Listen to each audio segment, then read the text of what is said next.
Okay, we're recording. So thank you everyone who's joined so far. We'll keep going. You might hear some dings just when people are joining. Hopefully that won't be too distracting, but thanks so much for joining today. My name's Meg. I lead up customer success here at Progression. Over the next few weeks, we're going to be helping you to build out your frameworks, whether you're building for one team or you're putting frameworks together across an entire organization. The purpose of these sessions is to help walk you through step by step how to take that from planning to building through to launching your framework. So keep an eye out for those other sessions. I'm just going to go over to the next slide here so you get a view of the next 5 weeks. So here we are in session 1, which is planning your build. We're going to walk you through the agenda for today in just a moment, but to give you a little insight into our plans for the coming weeks, next week on the 3rd of May, you'll know all there is to know about planning your framework build after today, and we're going to take you to the next step. So we're going to guide you through how to use Progression's Framework Builder, explaining how to start from scratch or to edit a template on Progression as well. So keep an eye out for that one. On the 17th in session 3, we're going to be hosting an office hour where we aim to review your work in progress. So we're inviting all of you to come along and share your experiences with planning and building frameworks. We're going to answer your questions, address any blockers or challenges, and suggest improvements to get your framework ready to ship. So it should be a really nice collaborative session on the 17th. So make sure you don't miss that.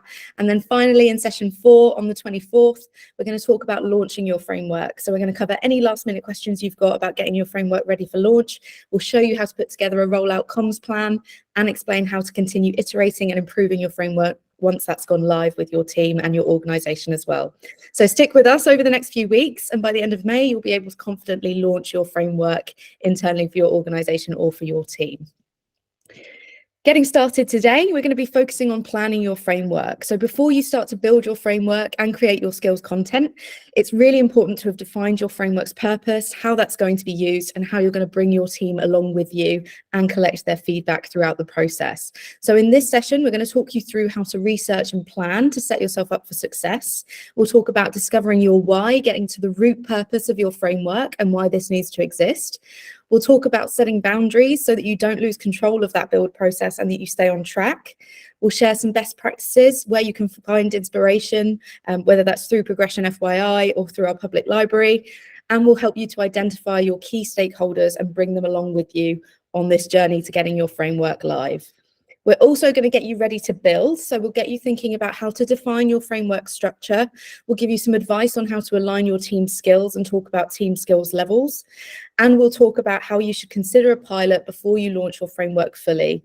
We'll also again start talking about building a feedback loop to make sure that your framework gets to the best place it can be and that you've brought your team along with you as well. If you already have framework content, maybe that's in a Google Doc or a spreadsheet, please don't be put off by any of the language in the presentation so far. We are going to be talking about basic principles here for first-time builders, but the philosophy here is the same if you're starting from scratch or if you've got some content that's not quite working for you right now that you're looking to kind of rework and repurpose. And finally, don't forget, as we go, add questions or comments in the chat.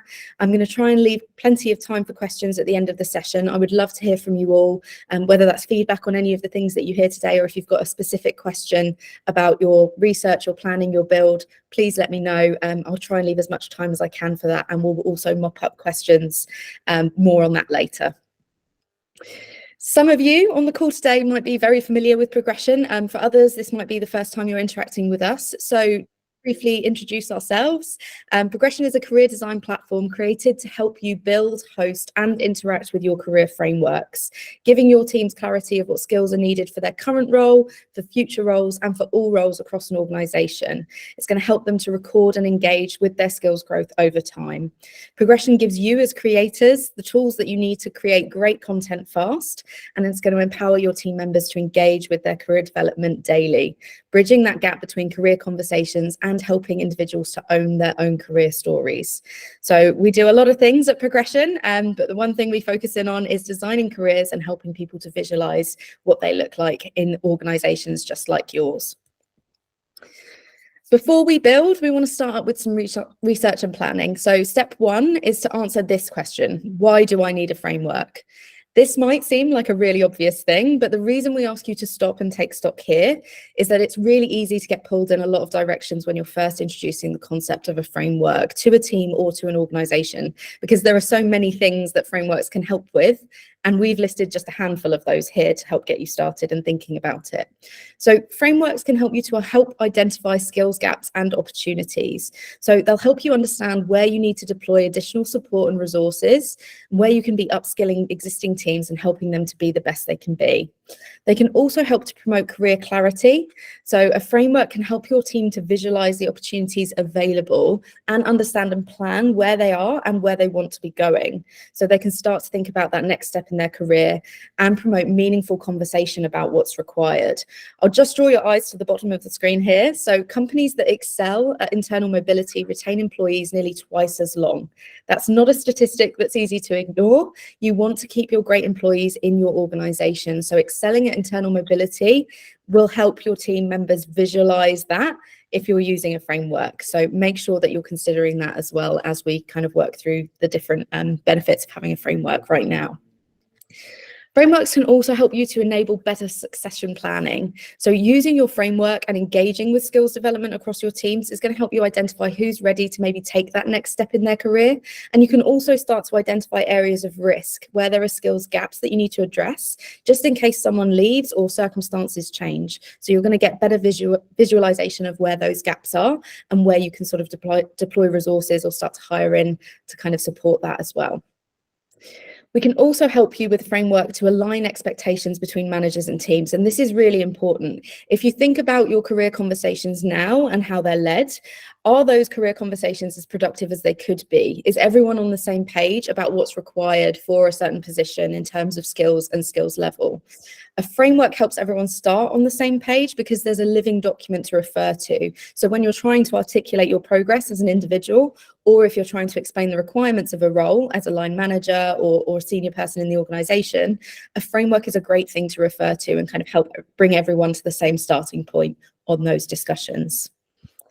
We can also help you to manage performance with a framework. It will help you consider and identify where team members are already excelling today and kind of recognize that, but also help them to identify where support's needed to help them succeed and exceed in roles if you've got people that are doing really well, but can also take that to the next level.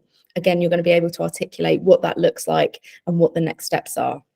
And if all that wasn't enough, a framework's also going to help you to identify with new hires, what potential hires are there and what progression looks like in your organization today.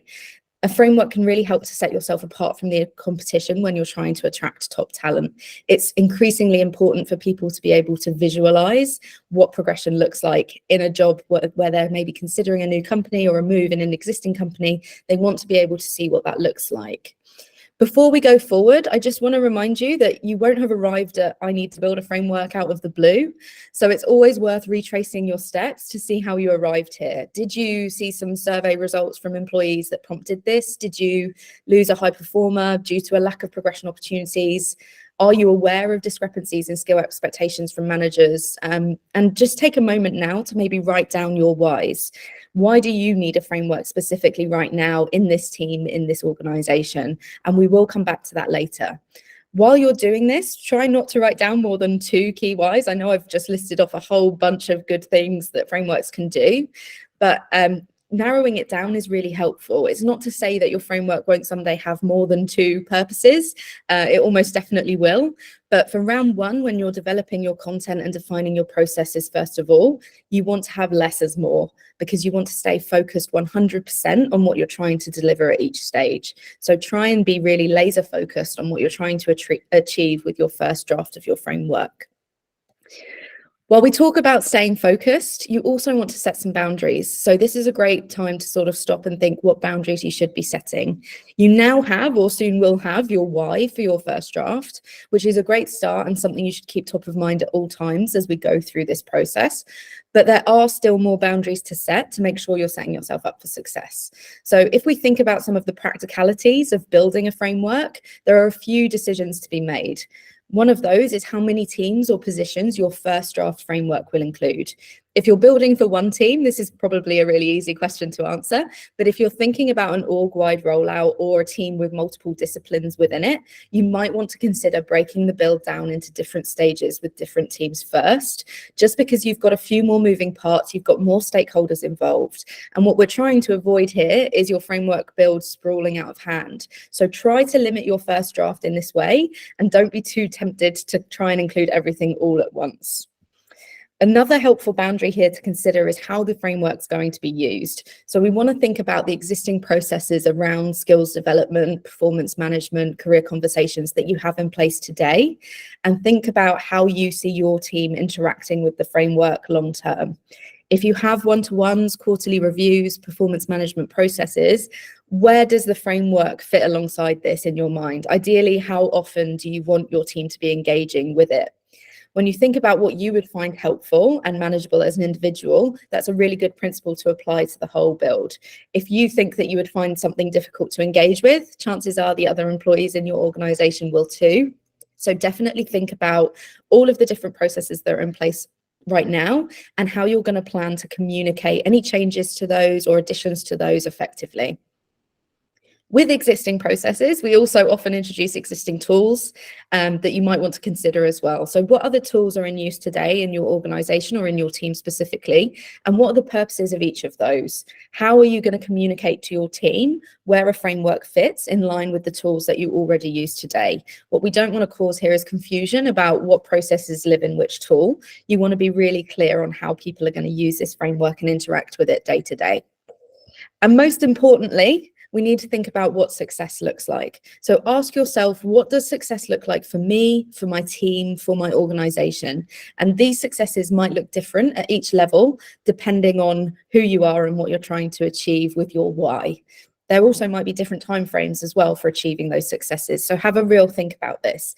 For you, success might mean delivering your framework on time and on budget. For your team, it might be that they're motivated to record their skills development regularly, aware of opportunities that are available to them, kind of looking at improvements in engagement scores when we look from that company level for your organization. Think about all of those stakeholders and the timeframes that you want to achieve those successes in. Make a note of this or a note to consider it after the session today, because it will be something that you want to revisit at each stage of your framework build to help you stay on track and stay focused.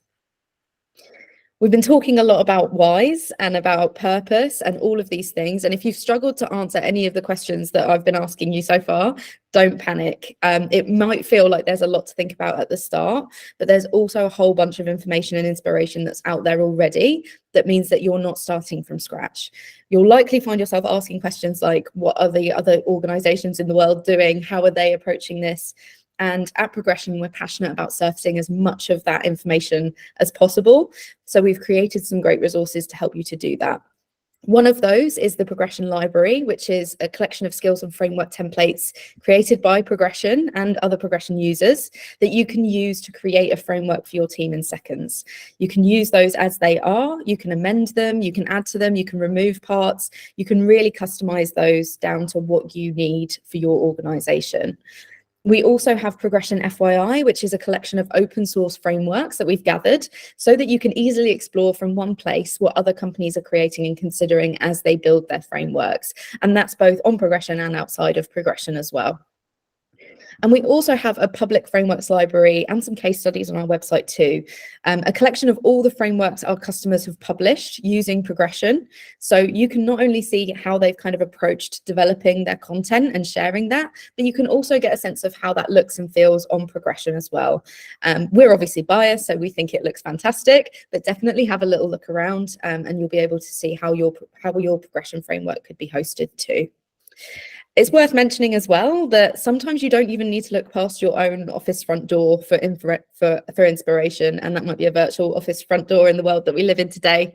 Some teams in your organization may already have experience with building a framework, so make sure you seek inspiration internally as well. It's always good to have friends when you're working on frameworks, which kind of leads us into who else you need to involve in a project like this.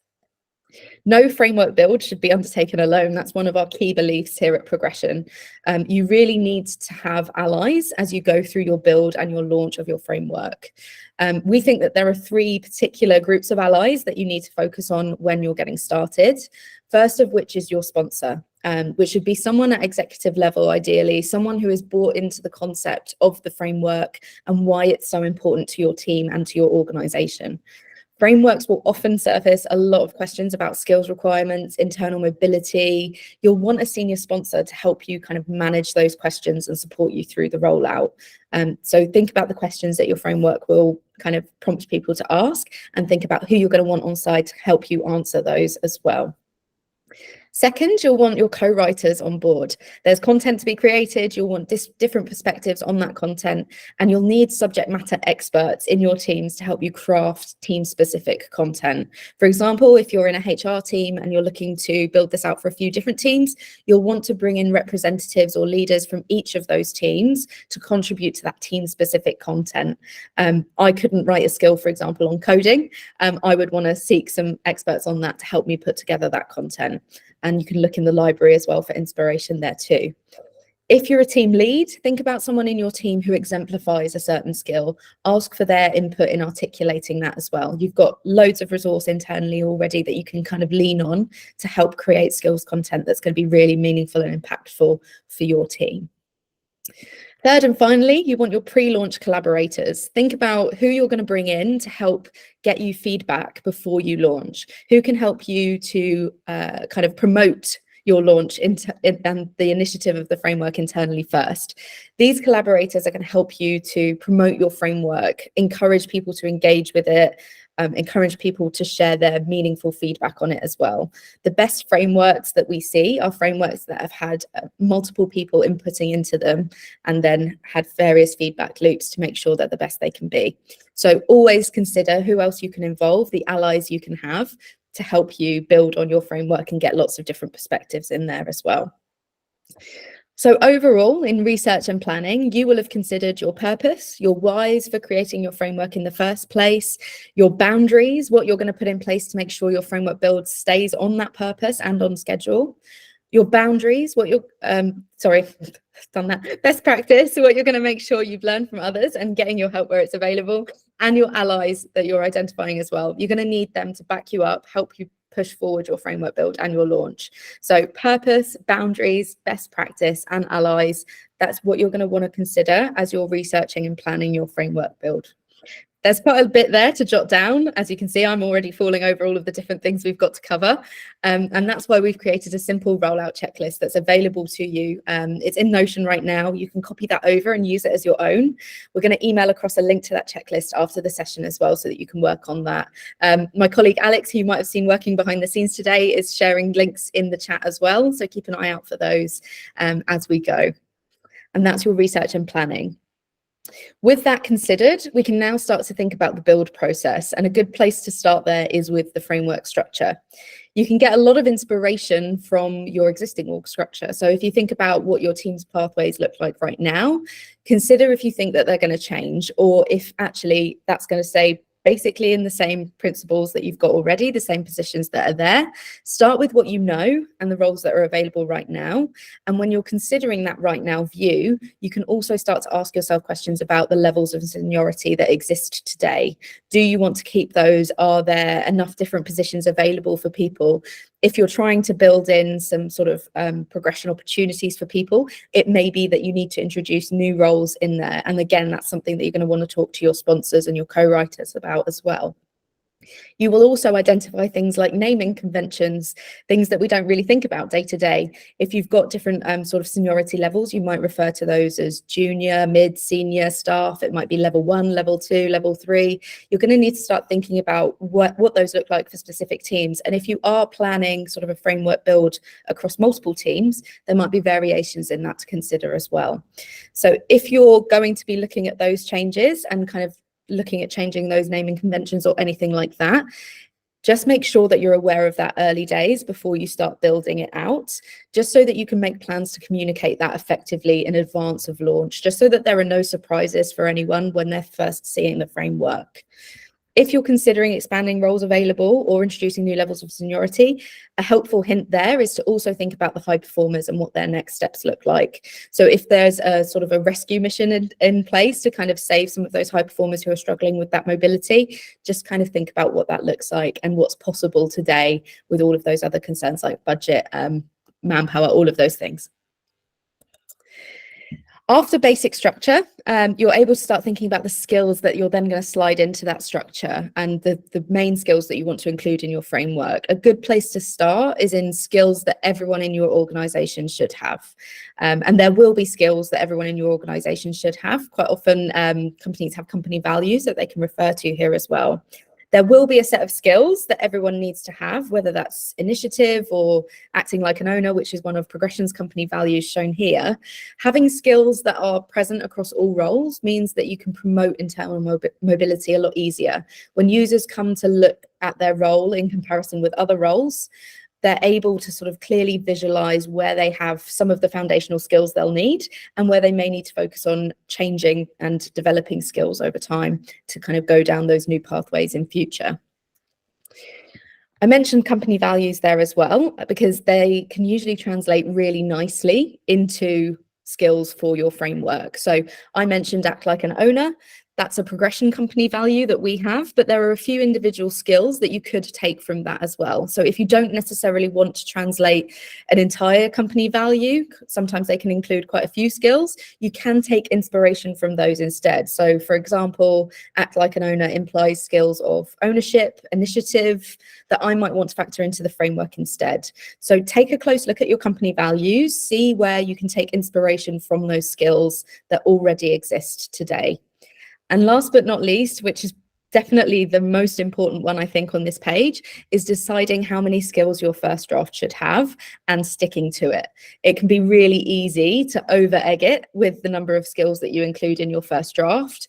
There are loads of skills that we all use day to day on our roles, and it's tempting to include every possible skill that might be used ever.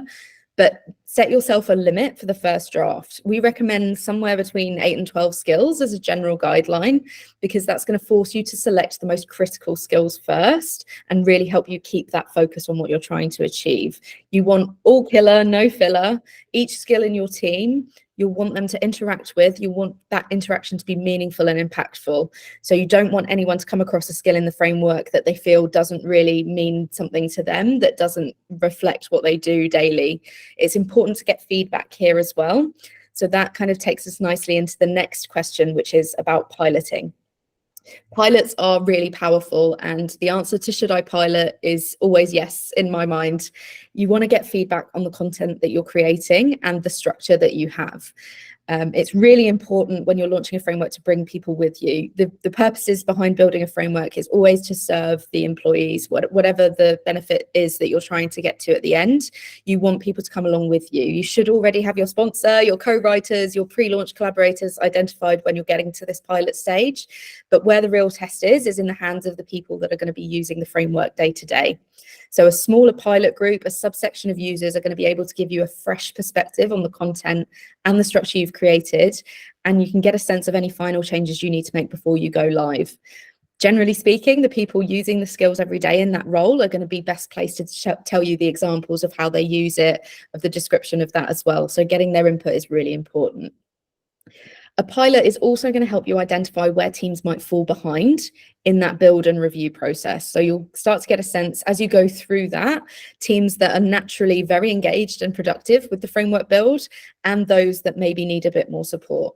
So a pilot group with users that are engaged is going to help you to sell those real life benefits through word of mouth and seeing, their colleagues using a framework and getting all of these benefits from it. So if you can identify a pilot group who are really excited about using the framework, who are going to say really good things about it, that's always a good place to start, because we often want to see how it works in practice before we get fully bought into something. In doing that, you're going to also work out how much resource you'll need to support a successful rollout. As mentioned, some teams and users will need a little bit more support than others. And for different organizations and teams, the way that you approach supporting rollout will differ as well. In some cases, with maybe smaller teams, you'll be able to launch your framework with ease. You'll invite users onto a platform. You'll allow them to explore. They'll learn by doing. for larger teams, quite often we find that you want to do some launch presentations, you want to hold some Q&A sessions, you want to maybe think about some FAQs and things like that. And a pilot is going to help you get a sense of those commonly asked questions and where you can kind of deploy support or resources to kind of help people use the framework and get the most out of it as well. So if you're thinking about a pilot as part of this process, I would really encourage it. It's a really powerful way of getting feedback. And also getting feedback is something I've mentioned a lot, is because the best frameworks that we see have been through iterations based on feedback from the people using it. So make sure that if you're not doing a pilot, or if you are doing a pilot, you've still got channels designated for communication between you and your allies, first of all, and you and your pilot group second. Might be a Slack channel, it might be a weekly face-to-face meeting, it might be comments in Progression if you're using Progression as a tool. Depending on the scale of your project and the time scales and all of those different factors, the frequency of the feedback that you're asking for might change. So it might be weekly, it might be daily. You will be best placed to judge that. But a Slack channel, as an example, is a great way of getting on-the-spot feedback about the specifics of the framework. You can share some copy from a specific skill, say, does this feel right? Doesn't this feel right? A weekly meeting can also help you kind of carve out time to work on the framework together. If you're particularly time poor, or the people that you're going to be working with are particularly time poor, and thinking about team leaders and, you know, individual contributors as well, it can be really helpful just to carve out some time that's dedicated purely to pushing this forward. But you can also use, like I said, comments in Progression to just help you leave on the spot feedback in the tool where you're going to be kind of working on that anyway. It's also important for working to work out a process for signing off that content as well. So what does done look like for your V1 draft of your framework? You don't want to start off the build process without knowing what done looks like for your first version. That doesn't mean that you won't continue to iterate on your framework after that first version, but you want to be able to clearly signal when you're ready to pilot and launch your first draft. So make sure that you're considering who needs to be involved in signing off content. It may be that your sponsor doesn't actually need to look at the in-depth details of every skill, but your co-writers maybe do, and your pre-launch collaborators maybe do as well. So make sure that you're considering what that sign-off process looks like and when you're going to say, yes, this is done, we're ready to go. And finally, get an idea of employee sentiment before you launch, and then ask the same questions once it's out there.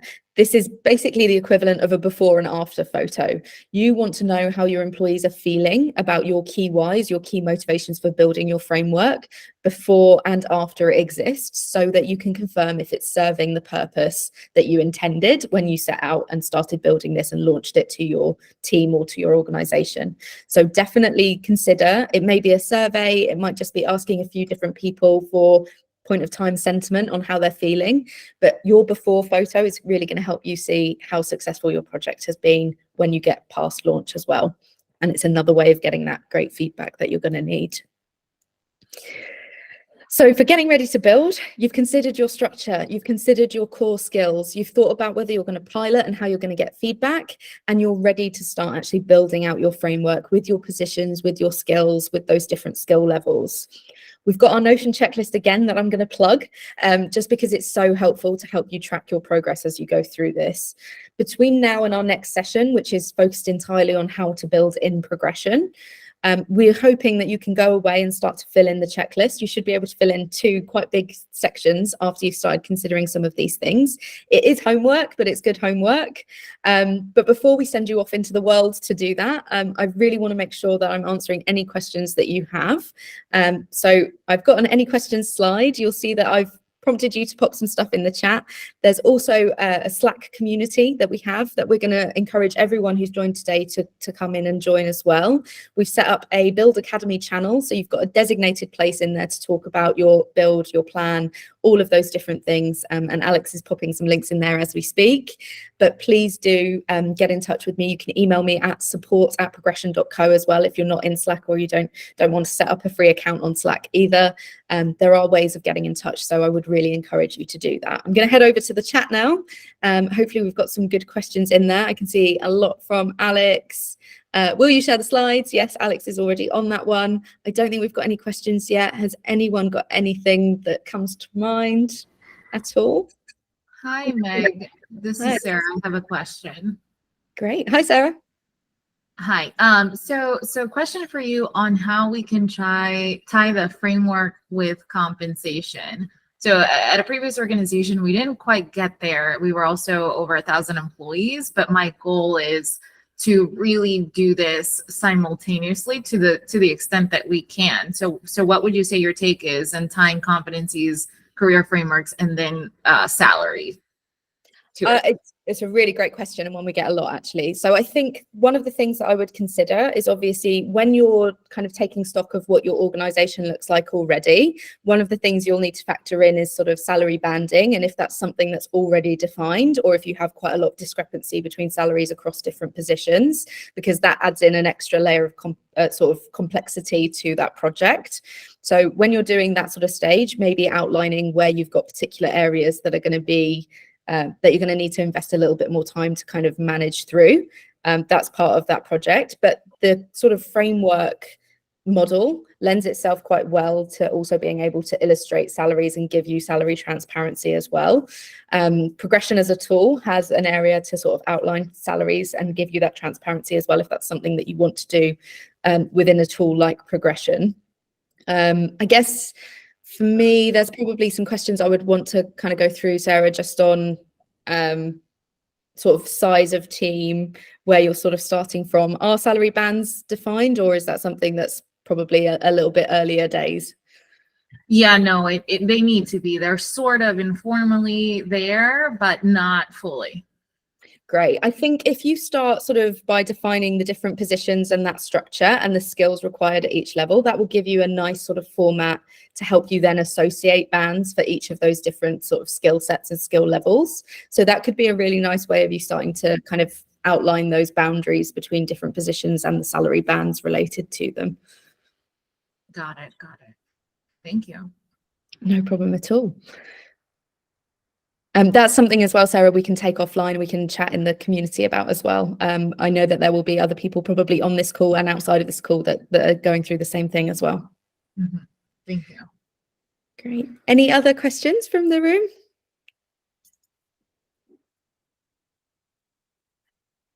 Marcy, hi. Hi, I have a question. So I'm in the people department and working on this with the engineering team for our software developers. Do you have any tips for how to kind of work effectively with the engineering team? Because they're so busy, especially in startups, and it's like the last thing that they want to work on is give you, what you need in HR to do the leveling framework. So any tips on getting feedback from engineering? Yeah, absolutely. Really good question. Engineering teams are often a really good place to start with framework building because there's usually quite clear definitions between different positions and things like that. But time poor teams are also really challenging to kind of work with and get those feedback loops in. I think it probably all starts with kind of selling them on why the framework is going to serve them and how it's going to be used to help get them what they need. There are, as I say, some clear boundaries quite often in engineering positions. So being able to articulate that you're going to be able to visualize what's next for you if you do want to become more specialist in a specific area, or if you want to become sort of an engineering lead and manage people within the team, you can start to sort of sell them on the benefits of why this is important. I think as well, setting up those feedback loops and kind of going to where that discussion is already happening. Quite a lot of teams use Slack, for example. So if you can kind of go to where they live day to day and kind of be there, that's also helpful. But also just separating out just a half an hour call or something like that, where you can sort of say, here's where we are. To make this really meaningful, we're going to want your input because this is for you. Speaking specifically about progression and tools that we have to kind of help this as well, we do have AI skills generator, which does mean that you can kind of add in prompts and that will generate a skill for you. So being able to put something in front of the engineering team rather than sort of asking them to start from scratch can be helpful, and just sort of say, look at this thing, what's wrong about it? And then kind of work through from there. That will also help as well. I hope that helps. Yes, thank you. That was great. I appreciate that. Great. Is there anyone else on the call who's working with engineering teams or other teams? Hi, Susie, you got a question? Sorry, yeah, this might be an unfair question, but I just wondered if you have any sort of general guidance on the number of levels that might be appropriate in different kind of size companies, because we're around about 50 people. And in all honesty, some of the roles probably don't exist yet, but we need to build sort of a framework for the future, I guess. So we might have people at level 1 and 2, and then somebody at 5, or, you know, a team lead. But, you know, I've seen some frameworks that have got 15 levels, and that's obviously not appropriate. So I just wondered if there are any kind of general, not hard and fast, but general guidelines on that. Yeah, I think a good sort of tip that I've seen work with other customers is kind of looking at where you've got high performers right now that are close or on the brink of kind of wanting to take that next step in level or in seniority, and starting to build and factor that in. So having conversations with those teams or with senior leadership about what are the opportunities here and what that could look like, you can start to kind of prioritize where you're adding in additional levels. It's always nice for people to have somewhere to grow, but that does, you know, if you apply that literally, it means that you have a never-ending span of levels. So always starting with kind of what's needed today is a good way of going, because you will iterate on your framework over time anyway, but you want it to kind of have use in practice. You know, over the next few months, we'll see people moving from this position into this position and kind of work backwards from there.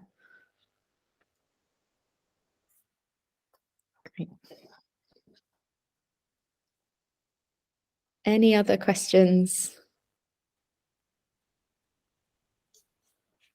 Very welcome, Susie. I think we had Marcy, I think we had Alexandra just put a thumbs up about working on engineering teams as well. So if you are able to jump into the Slack community, I would love to sort of help, you know, teams working with similar functions, just to kind of work through some of the questions that you might also be finding. That'd be really nice too.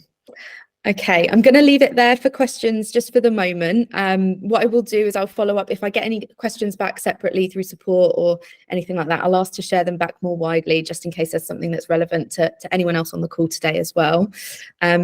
Next steps, definitely download the Notion checklist, have a little look at the planning and the research sections, try and fill those in. Make sure you register for the second course. That's going to be all about building on progression. So we're going to get into the tool. It won't be me talking over slides. I'll be going in and it'll be very interactive. And also join the progression.fyi community. Come on in, ask your questions, join that Build Academy channel, and it will be lovely to see you all there. Thank you again so much for coming along today. It's been a pleasure, and hopefully see you all soon. Thanks, everyone. Thank you. Thank you.